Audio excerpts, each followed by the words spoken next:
Cette actualité vous est présentée en collaboration avec Cryptost Academy. Ayez un temps d'avance sur le marché crypto en rejoignant notre communauté premium. États-Unis. Les banques peuvent désormais garder des crypto-monnaies pour leurs clients. Les autorités bancaires américaines publient un cadre officiel pour la garde de crypto-monnaies.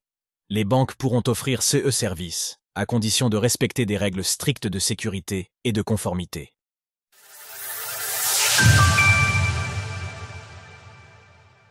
Les banques états-uniennes pourront bientôt proposer un service de garde de Bitcoin et de crypto-monnaies.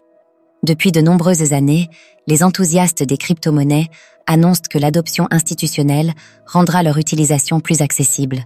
Avec l'arrivée des ETF Bitcoin Spot et l'engouement autour des entreprises intégrant Bitcoin à leur trésorerie, cette adoption semble enfin se concrétiser. Jusqu'à présent, cependant, les institutions bancaires étaient limitées dans les services liés aux crypto-monnaies qu'elles pouvaient proposer, faute de cadre réglementaire clair. Certaines initiatives existaient, mais restaient insoumises à interprétation et à l'approbation OKEA par KEA des régulateurs. Protection crypto à long terme. 5 stratégies avancées pour éviter toute perte. Hier, les principales autorités bancaires états-uniennes, la Réserve fédérale, Fed, la Federal Deposit Insurance Corporation, FDIC, et le Bureau du contrôleur de la monnaie, OCC, ont publié un document encadrant la garde de crypto-monnaies par les institutions financières. Extrait du communiqué de presse. Cette déclaration, bien qu'elle ne crée pas de nouvelles réglementations, clarifie les attentes en matière de gestion des risques et de conformité légale, AML, BSA, OFAC. Ce document marque une étape importante. Il confirme que les banques peuvent proposer des services de garde de cryptoactifs en assumant directement le contrôle des clés privées. Cette autorisation est strictement conditionnée à la mise en place d'un cadre robuste de sécurité et d'audit.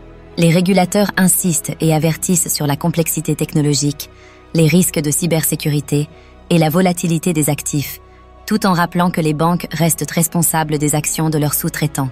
En bref, cette annonce n'ouvre pas la voie à une généralisation immédiate de la self-custody bancaire, mais elle officialise sa faisabilité.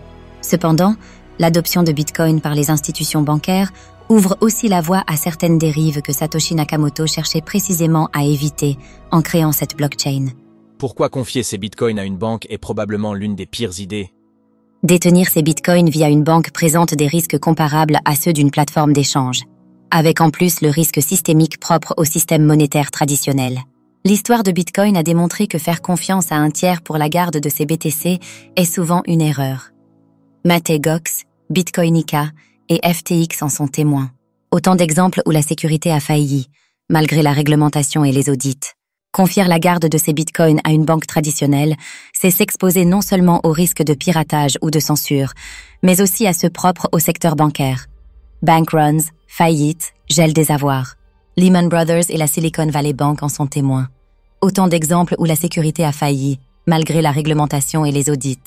Il est donc essentiel de rappeler que Bitcoin a été conçu pour permettre à chacun de détenir ses fonds sans dépendre d'un intermédiaire. La self-custody reste encore aujourd'hui le moyen le plus sûr de conserver ses BTC.